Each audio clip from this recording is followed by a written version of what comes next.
Hello, welcome to the next episode of Making Terraria in Python. Today we're going to be creating the entire full-scale world for our game. This is mainly just going to be a chunking tutorial, but there's going to be a couple of the things sprinkled in there. But yeah, mainly we're going to be working on how to get a chunking system working. But before we do that, we have to cover two things. What is chunking and why do we need it? So first, let's go ahead and run what we have before. This is what we left off on in the last tutorial. It's just a simple little island here. It's 60 blocks wide and roughly 10 to 12 blocks deep. Now it runs perfectly fine now, but let's go ahead and increase this. So if I go to our height map and I increase it to 6,000 blocks and then I run this, you'll see that it is really slow. And I'm not slowing anything down for effects here. This is the actual frame rate the game is running at. And you can do the math. 6,000 times 10 to 12 is greater than 60,000 blocks. And with the way we have this game set up, we are updating and drawing every single block, every single frame.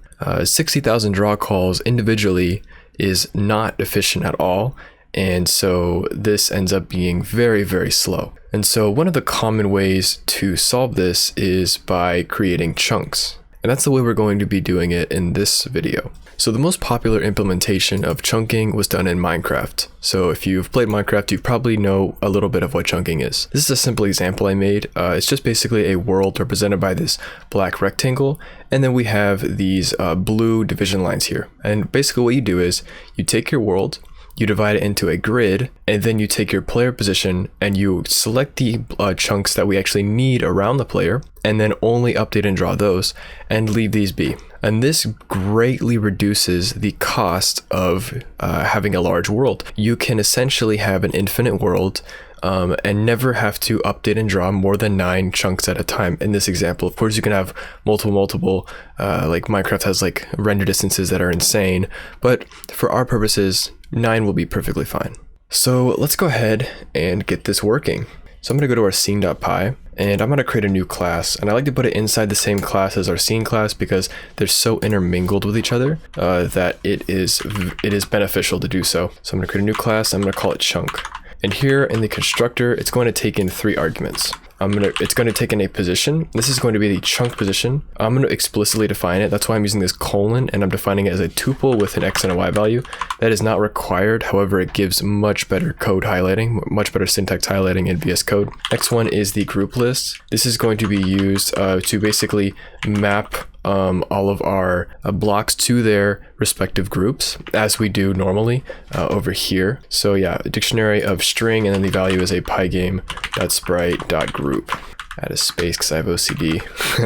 Next one is the textures. And this is going to be a dictionary where the key value is a string and the actual value is a surface. So pygame.surface. Okay, so now all we have to do is just store these as the object values. So self.position equals position, self.group list equals group list, self.textures equals textures. Awesome. Now we need to do a couple constants here. We're going to have to define a chunk size. So this is going to be the size of our chunks. And I'm going to make our chunk size 30 just because it's simple. So chunk size equals 30. I'm going to do one more. This is optional, but I highly recommend it. It is the chunk pixel size. This is the actual pixel size of our chunk. So this is going to be equal to our chunk size multiplied by the tile size. So remember that tile size is the amount of pixels per tile. And so if we multiply that by the amount of blocks inside of our chunk, we get the entire pixel size of our chunk. Okay, so now let's go ahead and make our skeleton for our chunk. This is going to have a gen chunk, which is going to be self. I'm going to take in self, and that's it. Then we're going to have a load chunk, self, and we're going to have an unload chunk, self. And that's all we're going to do for this tutorial. Okay, so the gen chunk is going to basically take in this gen world here. I'm literally just going to copy and paste this thing here, copy and paste it in this gen chunk here. And the only thing we're going to do is we're going to change this range value here. So what we want to do is we want to generate the chunk, the height map, like according to the chunk's position here. So we're going to do chunk size multiplied by self.position at 0. And then for the end value, we're going to do the same thing. So chunk size multiplied by self.position at 0. Then we're going to add the chunk size again. And that will generate a 30 item long height map in the correct spot on our height map here. Okay, so now one more thing we're gonna need to do. We're gonna need to create our blocks. We're gonna have to store all the blocks inside of our chunk. So we're gonna do self.blocks. This is going to just be a list of entities. It's going to be equal to an empty list. So now here, what we're going to do is we're going to actually add these in. And for this, we're going to be using that item data that we used before. So I'm gonna open that up and I'm actually gonna put it on the side because there is a lot of cross-referencing here. We're going to be using this item data a lot. So we're going to be searching through this items dictionary and using that item data. And so first thing we have to do is actually import items. So from world.items import all. So we're importing this so we can actually use it. Now what we're going to have to do is instead of just like hard coding in our creating our entities here, we're going to use this data to create the proper block for each because they all have different unique data. And right now, not really, but as we move along, they will. Okay, so the first thing we have to do is get the use type, which is the actual object type. They all derive from the entity class, and so far we don't have any unique ones, but future-proofing this, we're going to be using this. So we're going to use our use type here. So what we're going to do here is whenever we generate our chunk here, we're going to do a use type, and this is going to be equal to items at block type dot use type. So this is now our use type, and you hover over this and you can see that it is of type entity. So that's cool. This is now our entity. Next thing we're going to need, we're going to need the groups that our item is going to be in, or our block is going to be in. So our groups is going to be equal to, this is actually a difficult part. We're essentially going to have to map these string values of our groups. Remember that we store all of our groups as strings, and then we're going to map those to the values in our group list. So if we scroll up to the top and we see our scene here, we have strings associated with groups. That's how we're going to be handling this. So for this, I'm going to use a single line, a little thing here. It's kind of neat. We're going to do self.groupList at group, and then we're going to do for group in items at block type dot groups. What this is basically doing is, it's just taking the strings, looping through all the strings in this list, and then mapping them to the respective group value. Okay, so now all we have to do is just basically actually use this. So we will do self.blocks.append. This will be use type, and now we have to look at the different arguments for entity. So we have groups, image, position, and name. Okay, so first one we already have. So we'll do groups. Then we have our image, which is going to be self.textures at block type. Then we have position, and for position, we are going to do a couple things here. So for the x position, we're going to do x times tile size, and then we need to actually add the position of the chunk to this. Okay, so in parentheses here, we're going to do chunk pixel size multiplied by self.position at 0. For the y value, we're going to do y times tile size again, plus chunk pixel size times self.position. So we're getting the position with x times tile size and y times tile size is the position relative to the chunk, and then you add the chunk's actual position into it, giving you the absolute position of the tile, which is what we want for this. Okay, so now the last argument. So now the last argument is going to be the name, which is just simply going to be the block type here. Okay, so now we are going to load our chunk. So for this, what we're going to do is actually load it in. Now, actually the unload is easier. What we can do is simply loop through our block. So we'll do for block in self.blocks, and we'll do block.kill.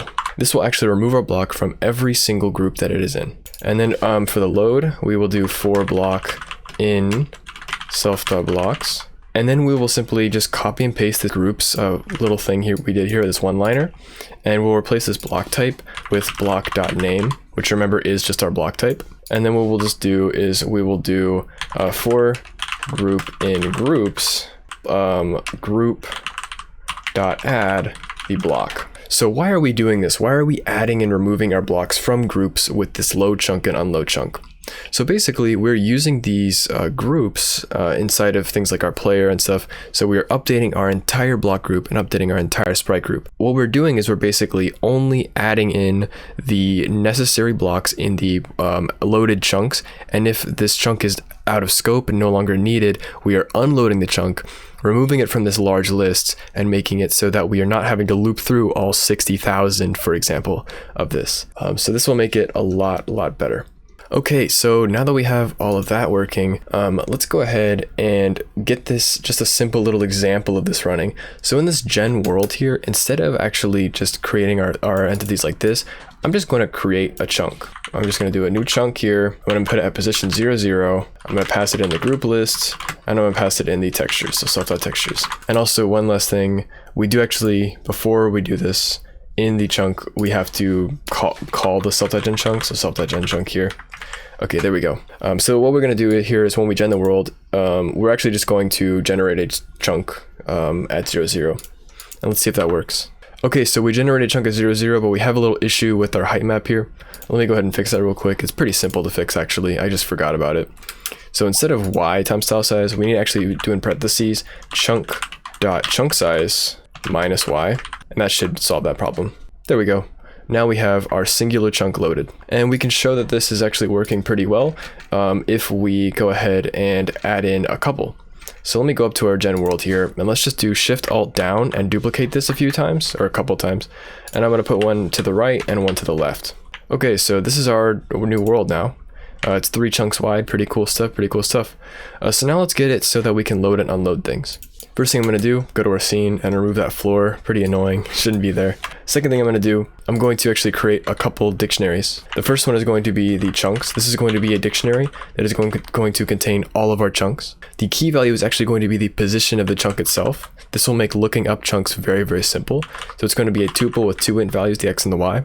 And then the key value, the value is going to be the chunk object. This is equal to an empty dictionary. Then we're going to do a self.activeChunks. And this is going to be equal to, again, the same thing, a dictionary where the key value is a tuple with an x and a y, and the value is a chunk object.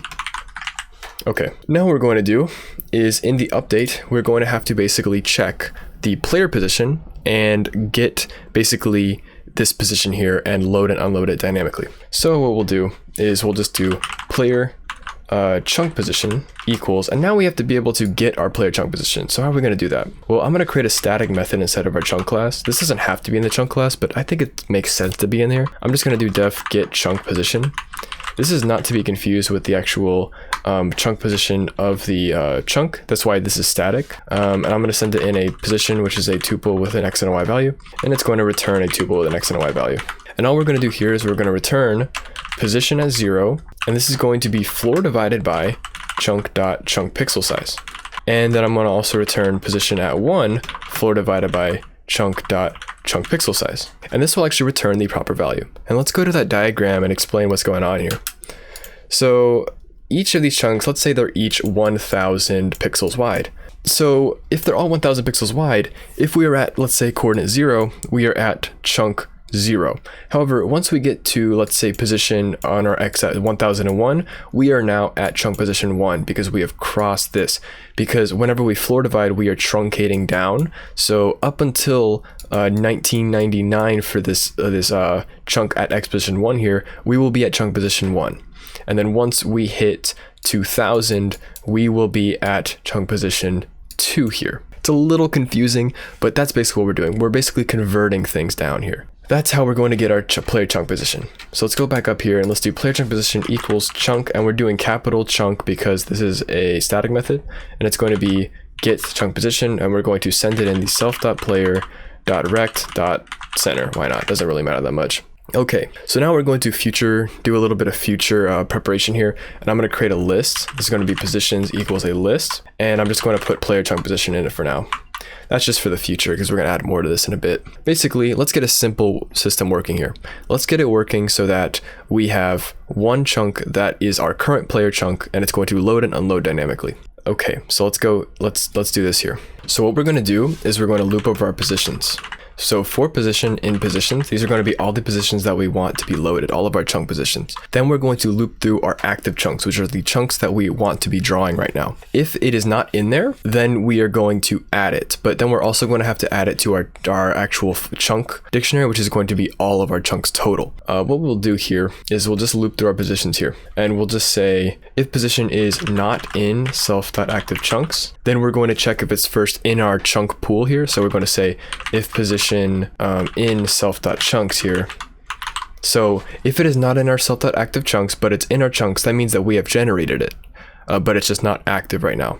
Then what we'll simply do is we will do self.chunks at position dot load chunk, which will load it, and then we will do self.activeChunks at position equals this this chunk here. So self.chunks at position. So if it's not in our active chunks, but it's in our chunks, then we are going to load it back in and we're going to re-add it to our active chunks. Else, if it is not in our chunk pool, all of our pools, then we're going to generate a new chunk. So we will do self.chunks at position, equals a new chunk object. And this is going to be at our new position, which is our position here. And then we're going to pass in our group lists, and then we're going to pass in our textures. Then we're also going to have to do self.activeChunks equals this new chunk at position here. So now this is going to be our loading working. Let's go ahead and see if it works. First thing I'm going to have to do is in the gen world, I'm going to actually get rid of all of our chunk generation. And I'm also going to spawn in our player at 0, 0. So up here at the top where we're creating our player, I'm going to change the starting coordinates to 0 and 0. Go here, press run, let's see what happens. Argument of chunk is not iterable. Yes, whoops. Okay, so I made an issue here. Self.activeChunks at position. We were actually reassigning the variable active chunks to a chunk, which is not what we want to do. So that was the issue there. Now we should see that we have, whoops, that's just not correct. Okay, now we have one chunk here. So let's go ahead and move and see if we load in a new one. I'm gonna move a bit. We have a new chunk. I'm gonna move a bit again, and I have a new chunk. And I'm gonna move a bit again, and we have a new chunk. Okay, cool. Now the problem is that this will slow down quite a bit over time. And so to show you this, I'm gonna actually do a couple things here. I'm going to make a print statement. So I'm gonna print the length of self.sprite. This is just a debugging statement. It's going to print the length of how many sprites are in our sprite group. And I'm also going to increase my player speed so it's easier to move around. So I believe that is somewhere here. Player speed, I'm gonna set it equal to 10, just doubling the speed. Yeah, and then I'm gonna move pretty quickly here. And it will slow down over time. And then I'll show you why we do need to do some unloading. We are now in the 6,000 territory, now visibly slower, and as we add on to this, I will get slower and slower and slower until it will basically just become unplayable. And this is not what we want, of course. We want a very large world, and now it is not really playable anymore. It's very, very slow. So let's go ahead and fix that. So for this, we're going to have to do some unloading. And so I'm just going to unload every block here.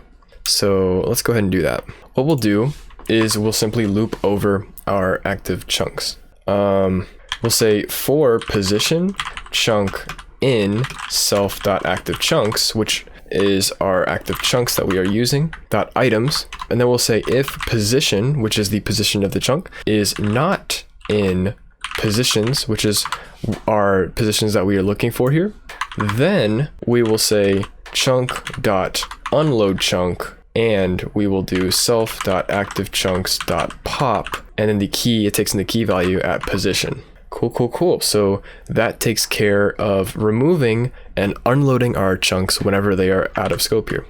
So now if we go around here, let's go ahead and just check if this is working. Oh, it is not. Change size during iteration. I always forget this. You can't change the size of your chunk during iteration. So what I'm going to do is I'm going to say target equals none.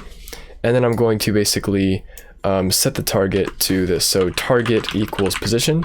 And then we will just say if target, then self.activeChunks at target dot unload chunk. And then self.activeChunks.pop target. Basically, we can't change the size during iteration for hash map reasons and all that sort of things. So we shouldn't get an error now, I believe. Yeah, there we go. Now you can see that our one chunk is loading. And if you look at the bottom here, the length of the sprites is staying roughly the same, which is what you want to see. It's not increasing or decreasing anywhere. So that is pretty cool. Nice stuff. All right, so the next step, create a buffer around this. So what we can do is basically just take these positions here and let's just add in all the necessary positions. So the next position would be the one to the left of the player. So let's just do a tuple here, player chunk position at 0 minus 1, which is to the left, and then at 1. And then I'll shift alt down there, do +1, that'll be to the right.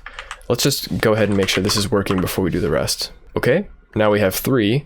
And as you can see, we can't even see that they're being loaded and unloaded anymore. And it's cool, our sprite size is staying roughly the same every time we load and unload chunks, and it looks like we have an infinite world, so we've already succeeded in the X position. Now let's go ahead and make them in the Y position. So let's go to scene here, and let's just take this, and I'll duplicate it down, and I'm going to make these all of the ones above. So I'm going to do Shift Alt down down, and then I'm going to do -1 +1, and then 0 for this, and then I'm going to do -1 -1 -1 on the Y, Shift Control to highlight, and then just go here and then do Shift Alt down.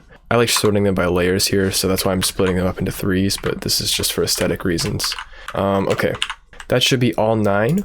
And so if we run it, we're actually going to see something kind of weird. It looks like we're just on the surface, but what's actually happening is we are on the top level, which is not ideal. Also, I need to make it so you can hold down to break blocks. Wow.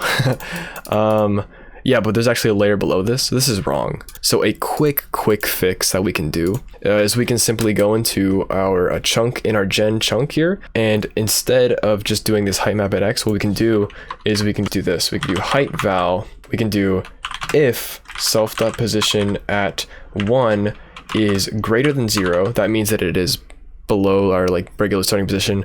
Then we can do height value equals chunk size, and then we can do elif self.position at 1 is less than 0. That means we're in the air, kind of.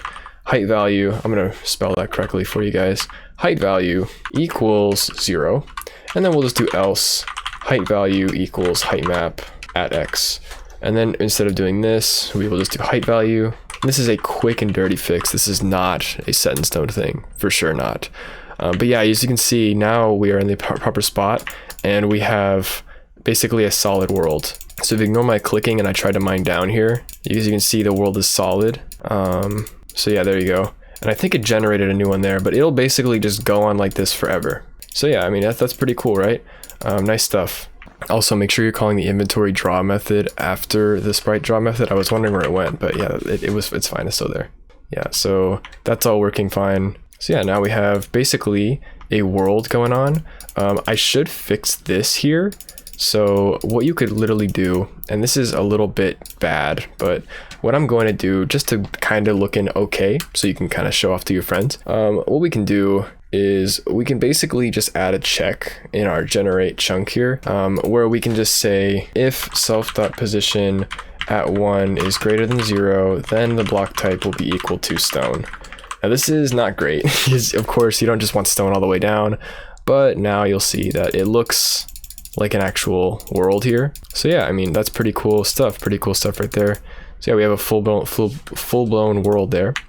So let's go ahead and show you the power of this.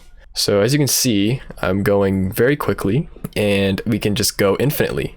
And it's perfectly fine. We have an infinite world. Now, of course, Terraria worlds are not infinite, so this is where you guys can come in. If you want us to make like an infinite world alternative to Terraria, let me know, and it can absolutely be done.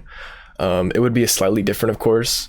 We could have an infinite world, or we could just do the traditional Terraria with a fixed world size. I believe Terraria actually does generate their entire world on startup. I've just never really known why. I would just generate, me personally, I would just generate the locations to generate, like certain structures, and the rest would be dynamically generated.